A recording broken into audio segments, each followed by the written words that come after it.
Welcome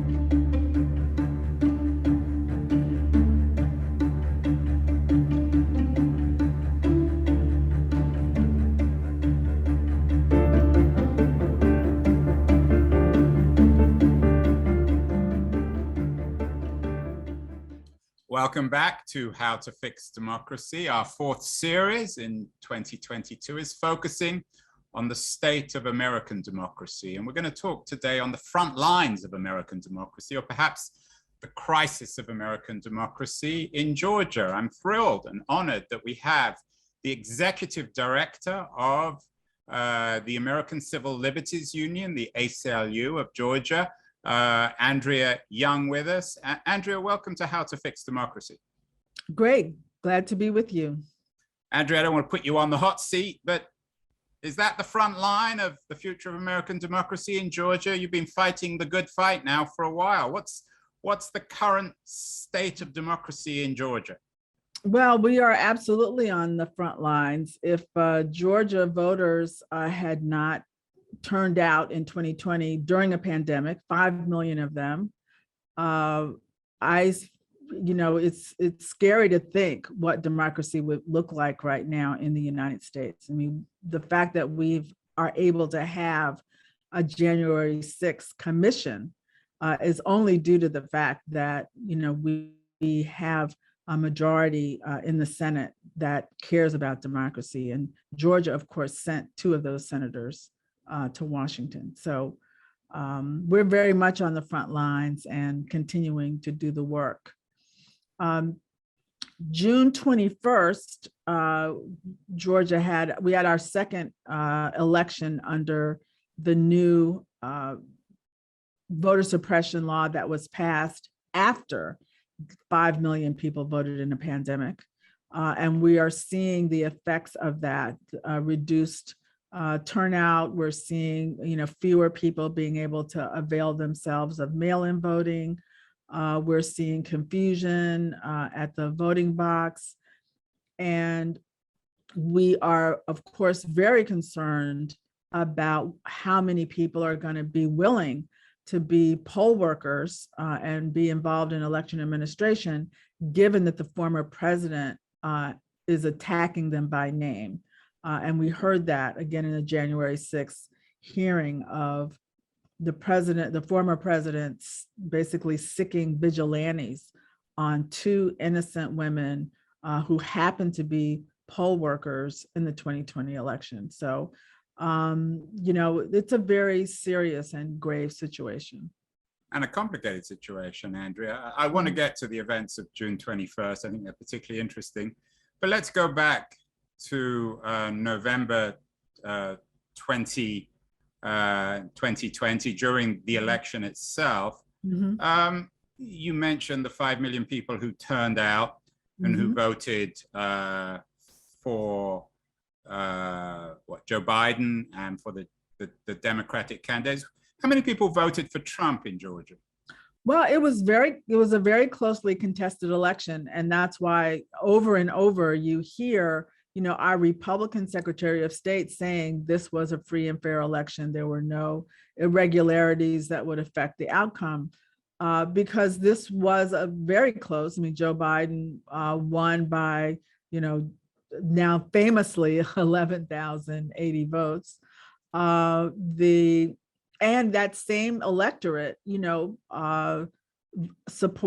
voted for a majority Republican member of the legislature. So it was very closely contested. And there was not which also gives real, which obviously counteracts this allegation that somehow this election was rigged in favor of Joe Biden. This was the will of the voters. It was a very close election. And people should take some comfort that it was a very large turnout and therefore a more accurate reflection of where Georgia voters actually stand. Andrea mentioned earlier that you are the executive director of the ACLU in Georgia, but of course you wear many hats. I'm curious, both from the point of view of the ACLU and as a private citizen, a woman with your own interest in history, Do you think that the people who voted for Trump in 2020 in Georgia, were they consciously or unconsciously voting against democracy? You know, there has, as you say, I have a long history with this topic. In fact, as a 9-year-old, I marched with my parents in the Selma to Montgomery March. Yeah, your father, of course, is Andrew Young, a very Yeah. distinguished figure from Georgia as Yes. well. Yes. And so, you know, this led to the passage of the Voting Rights Act.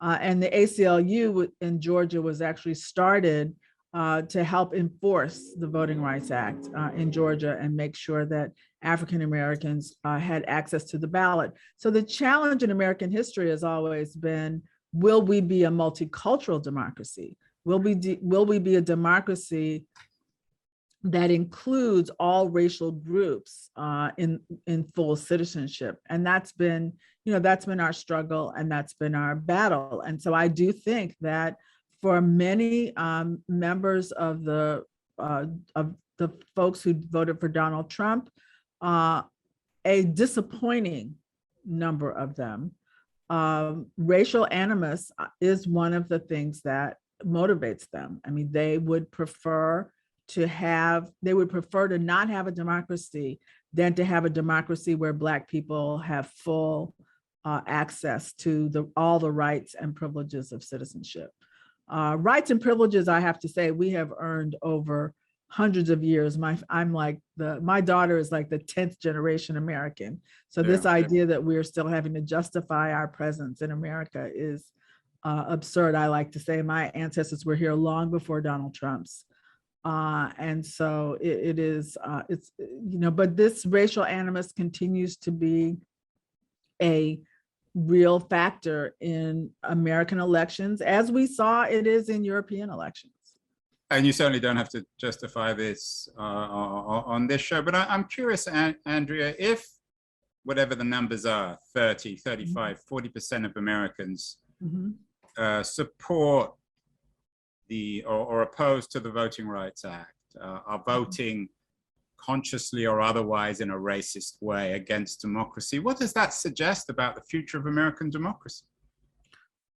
Well, it suggests that, as we have done in Georgia, we have to build a multiracial coalition for democracy. And in Georgia, we've been very successful in doing that. Our coalition includes, you know, white Georgians. It includes members of the LGBT community of all backgrounds. It includes Hispanic Americans. It includes Asian Americans, and of course, you know, African Americans. And so we very much symbolize what is possible in America when, you know, everyone comes together to work for the greater good. And that is, you know, that's what we're striving for. And I think that's what we're also trying to hold up. Because Georgia's also has a fantastic economy. We're a place people want to live, want to move to. You know, my goal is for Georgia to look more like Atlanta, where, you know, people really work together across all kinds of difference and understand that our difference is our strength, and it helps us build a vibrant economy and a vibrant culture and society. But what would you say to somebody who listens and said, that's fine, but I don't want to live in Atlanta. I like my small community, which is exclusively white or Black or whatever. I believe in American democracy, but I simply don't want to engage very much with people I don't share, in my view at least, anything in common culturally or politically. What would you say to those people? Can they remain participants in a coherent, cohesive American democracy in the 21st century? Are they essentially resigning from the democratic community?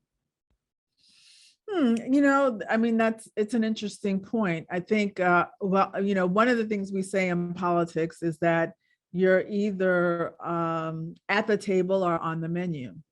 So in a democracy, if you want your interests, you know, discussed as part of as part of a coalition, as part of the government, you know, as we're making decisions about, you know, where roads are built, where schools are built, you know, whether or not we have healthcare, all of those things, then you have to be a participant. And I think for people who choose to opt out, they're going to find that their interests are then not discussed or not going to be prioritized. So, that's the whole thing about democracy is a participatory sport.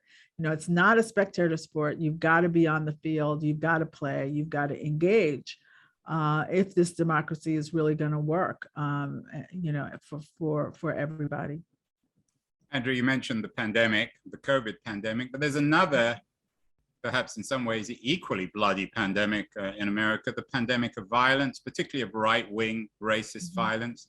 Do you fear that the people who are, for one reason or other, excluding themselves from democracy in Georgia, throughout much of America, that they will resort to violence and that America could fall into a state of civil war?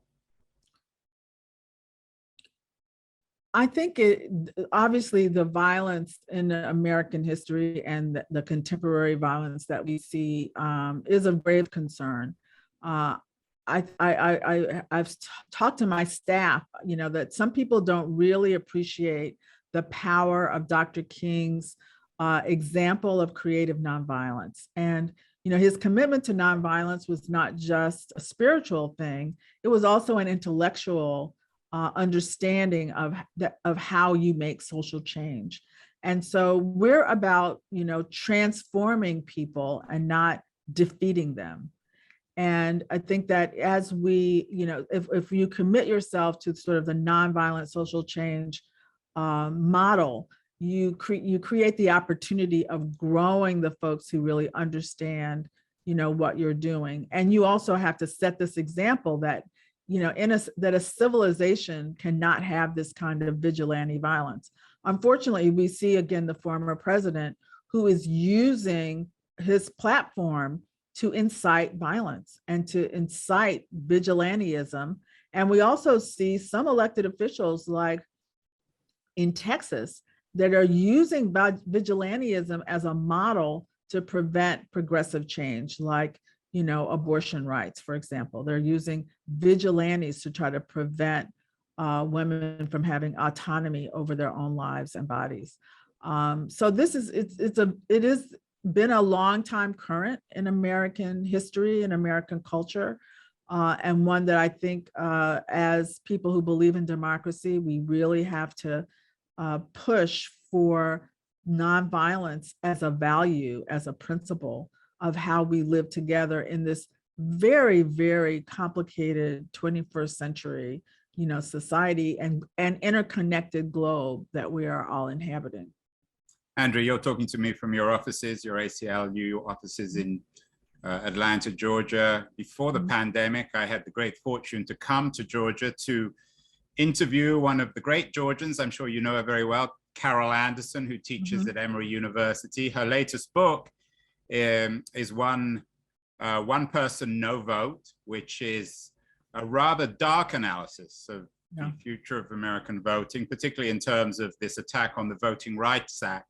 You've done a lot of work on that too. How fearful are you that if the Voting Rights Act is essentially gutted, American democracy will go with it?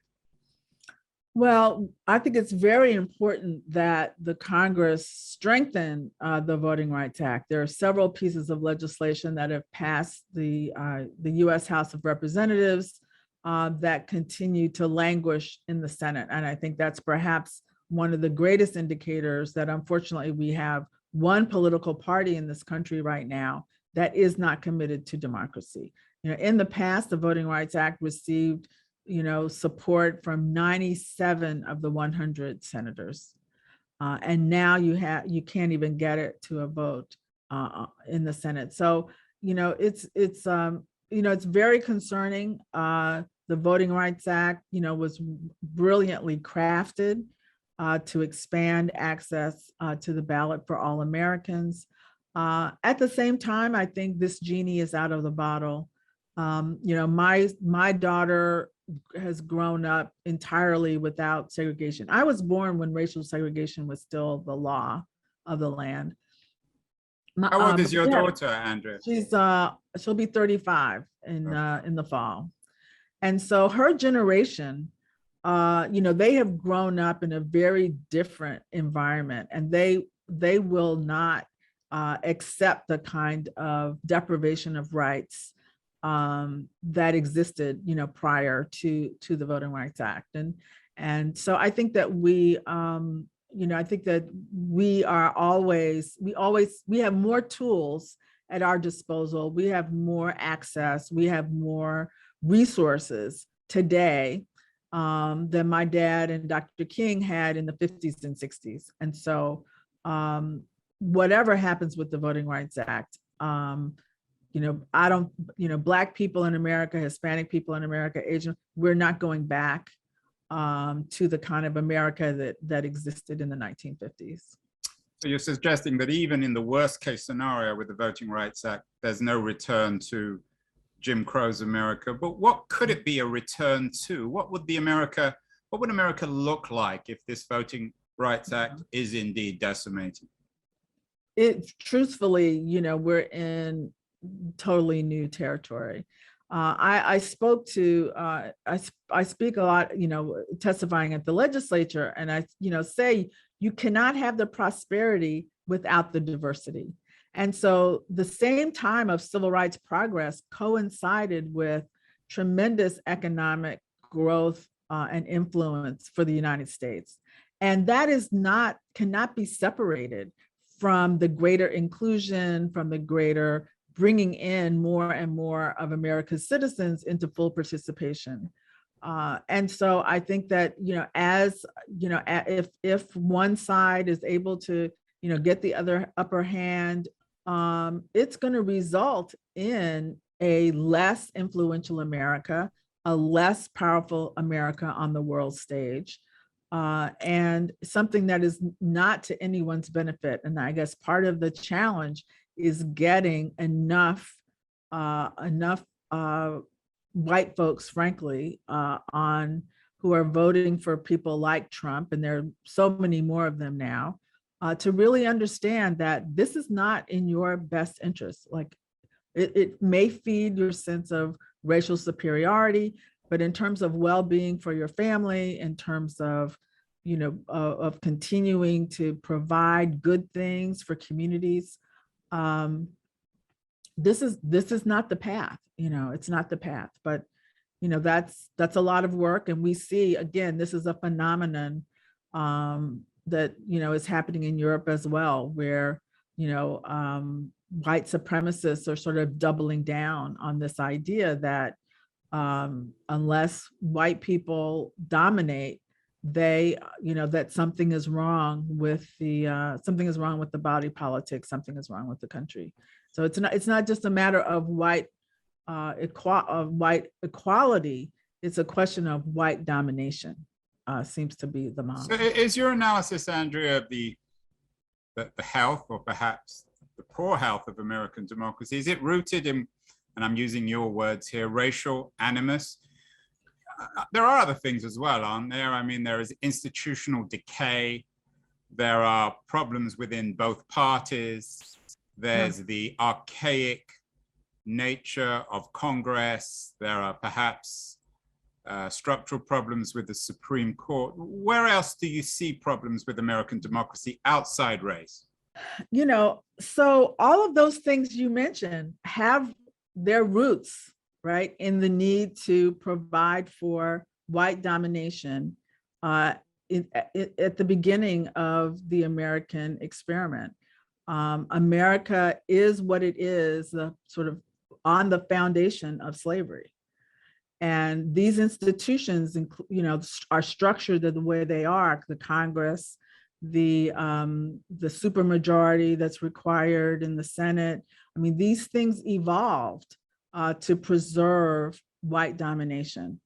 And so that, there's a lot of folks who'll just say, and we see this discussion now, right, that we have, the state of Georgia has forbidden teachers to say that, the United States was, began as a racist country. Well, how else do you describe a country that began with, large numbers of its residents in slavery, and frankly, a large number of the white residents in indentured servitude. And so this idea of not wanting to be honest about the foundations of so many of these institutions, makes it, and so many people who never learned this in school. And so now they're also trying to prohibit people from learning in school sort of how pervasive, race and racism have been in the building of institutions, the creation of wealth in America, where the highways are, who gets health care. There's just over and over and over the impact that reverberates to this day. It didn't end, with the end even of legalized segregation. So, we just have to have these honest conversations about who we are. I think Carol Anderson is one who often says that, when folks say something like the January 6th attack is like not who we are. Well, it is who we are. It doesn't usually manifest itself at the Capitol, but it manifests itself so often in violence, a state-sponsored violence by the police against Black and brown communities, systems that underfund schools where Black children go to school, that find it very easy to demolish neighborhoods where Black people live. And so this is very much, a salient feature of life in America. And I believe there is a majority that wants to overcome that legacy. And there is a small but empowered minority that is using these archaic institutions to prevent that from happening. Andrew, do you think it requires perhaps a person of color, a woman of color, perhaps from Georgia, to lead America out of this? We talked about Carol Anderson. You're obviously from Georgia. Yeah. And of course, Stacey Abrams, a remarkably successful and impressive woman, is also from Georgia. Do we need a Black female president of America from Georgia? I think that what we need are the policy. There's so many policies that there's large consensus around. You talked about the violence. There is consensus around the policies that would reduce the role of guns in our society. There's a lot of agreement from people like Amy Klobuchar, Elizabeth Warren, as well as Stacey Abrams on the kinds of human policies that we need. In fact, Build Back Better was a proposal that really talked about the importance of a care economy in order to have a thriving economy altogether. This is something, again, there's a greater social safety net so often in many of the European countries that doesn't exist in the United States. Again, I think is a legacy of being accustomed to, cheap exploitable labor, in the Black and brown citizens of this country. And so we're having these discussions about what people really deserve, what a wholesome society that really cared and allowed and provided for the self-actualization of every person. We have the wealth to do that in this country, but of course it's misallocated.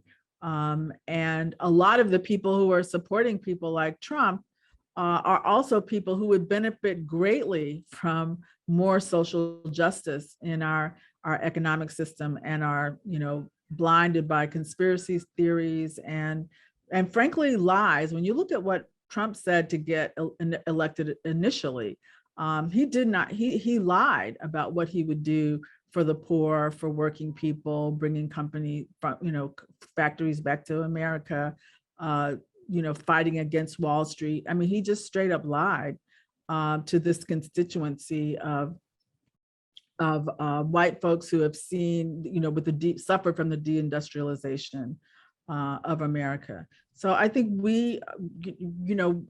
it's it's not the color, it's the policies, it's the vision. I think Black women obviously have a lot to contribute to that vision, because we experience that intersection race, and gender And certainly the right to vote. I'm yeah. not sure if you're familiar with the work of Martha Jones. She has a wonderful book, Vanguard, about the struggle for Black women to vote. Listening to what you're saying, Andrea, it brings to mind a memorable interaction between Bernie Sanders and Hillary Clinton in the debates, the primaries, for the 2016 election. Sanders was going on about the Danish model of social democracy, which I think is what you're really referring to. And Hillary Clinton turned around to Sanders and said, look, Bernie, America isn't Denmark. I like Denmark. I admire Denmark, but America can never be Denmark. Do you disagree with Clinton? Can America be a Danish style, Scandinavian style social democracy? I think it can. And I think when you take race out of it, it's what most Americans aspire to. And there have been some studies to that, that if you don't let, I don't remember the source of the study, but if you ask people what kind of society they think is important, they would say one thing. But if you tell them you don't know where your status would be in that society, then they are much more then they do favor a Scandinavian type of model of social engagement. And I think we're seeing also the price that we pay in the, what's happening to the planet is, we're having 100-degree days in Georgia, which is not something that happened in Georgia when I was growing up. We are, so there's so many consequences to not having all the voices at the table, to not having a vibrant democracy. It's preventing us from solving not only so many of the problems, including, just the sustainability of the planet where we live. But the tragic paradox, Andrea, is that you have said two different things in this conversation, not two different things, but we're sort of struggling with two problems. On the one hand, as you've said, and I couldn't agree more, that you can't understand America without understanding race. Race just shaped everything from slavery onwards, both during the institution of slavery and post-slavery. And yet you've also said that, and I agree with you also, that America has to be free of race, or if it was free of race, then it could become like Denmark. So how does it become like Denmark? How can we get beyond race when race is so ubiquitous, so dominant? Well, we have to grow the majority, Dr. King talked about, of people of goodwill, and particularly, as he would say, white people of goodwill. We have to grow that. We have to grow that population, and we have to bring more people into understanding what the benefits are. I mean, I think we've done that in Georgia, and I think we can continue, with Georgia as a model. We can continue to do that other places. And you see it. You see it in California, you see it in New York, you see it in Maryland. We're going back and forth right now in Virginia. But we're teetering on the brink. And I think that's why we see the conflict intensifying, because we are so close to having the majority prevail in terms of people who really are committed to the multicultural project, who see the benefits of it, who understand that America can, at its best, can provide not only leadership, not only a well-being for its own citizens, but leadership and how people around the world can also thrive and be cared for in a responsible way. And so I think we see the intense conflict because we are so close to achieving that reality. As they say, sometimes it's darkest before the dawn, I guess is the old saying. I hope you're right. I wonder if Georgia offers that darkness before the dawn, that optimistic sense. You talked about white people of goodwill, white men in particular. Was the behavior of some of the elected and powerful figures in Georgia in pushing back against Trump, was that evidence of a more promising, a more optimistic future in America? Can we take that from Georgia and suggest that America can escape what seems to be this prison of violence and division? So of course, you're referring to Governor Kemp and Secretary of State Raffensperger, who were Republicans who stood up to Trump and refused to steal the election. And as we say in Georgia, the voter suppression in Georgia takes the form of, we'll prevent you from getting to the polls, but once you get there and cast your ballot, we do feel obligated to count it. So even they draw the line at how far they're willing to go to subvert. They're not willing to subvert democracy. They'll do voter suppression, but not subversion, which is, a meaningful distinction.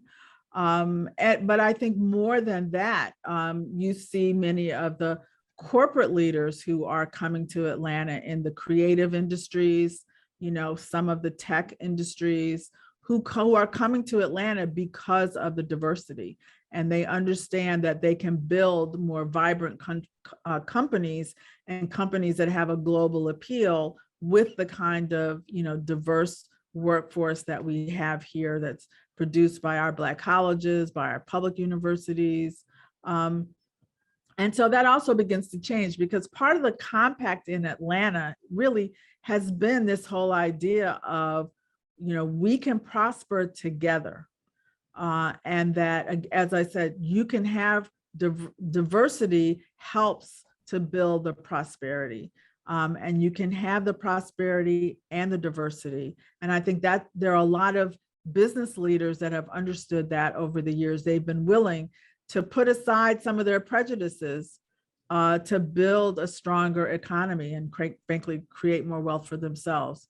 And so I think that is part of the value proposition is capitalism is supposed to be about expansion. And so the more people you bring into a capitalist system, the more people there are, the more wealth there is to create, the more people benefit, the more, so a lot of these things that we hear from the right are really anti-capitalist, which is quite ironic.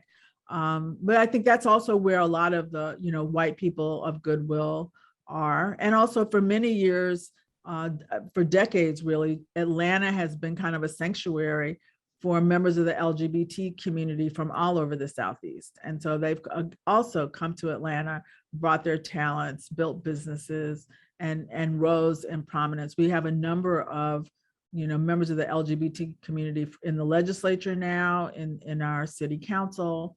And so that's another also very influential and diverse population that supports this coalition of goodwill to create a better Georgia.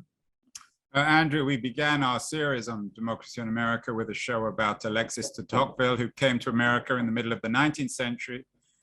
And what he saw was a society where there were many, many intermediary organizations between the state and the individual. You run one of those intermediary institutions, the ACLU. What's the ACLU doing? I know it's a very prominent, powerful institution. What's it doing to protect and promote democracy? And why should we remind ourselves of the importance of organizations like the ACLU in terms of protecting democracy? Yes. Well, you're absolutely right. The NGO sector is very important. The ACLU, as someone who began their activism as a child, marching for voting rights has been a prominent feature of this organization from 1963, and even more so since I came 5.5 years ago. So voting rights in all of its aspects are a huge priority of ours. We, both in the courts, using litigation, in the legislature, fighting to keep as much access to the polls as we can. And we also have even gotten involved in election administration, recruiting poll workers, making sure that younger, more diverse people are represented in the administration of our elections as poll workers, as election board members, and so forth.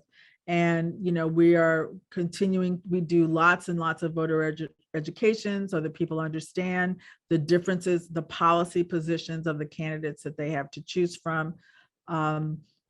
And we also do legal observers to try to protect people from some of this vigilante intimidation that goes on at the polls and in other settings. And so this is just one of the things we're doing in terms of our work for democracy. And of course, our things protecting the right to protest, for example. We do that in the legislature and then the courts, First Amendment rights so that people are free to speak without penalty. And can go into the legislature and lobby for the things that they want. So, probably, half to 2/3 of the things that we do are very much centered on protecting voting rights and participation and the things that make for a democratic society. Well, Andrea Young, the executive director of the Georgia ACLU, it's really been an honor. Thank you so much for your wisdom. Not always the most cheerful message, but an important message. Keep well, and thank you so much. Great to talk to you.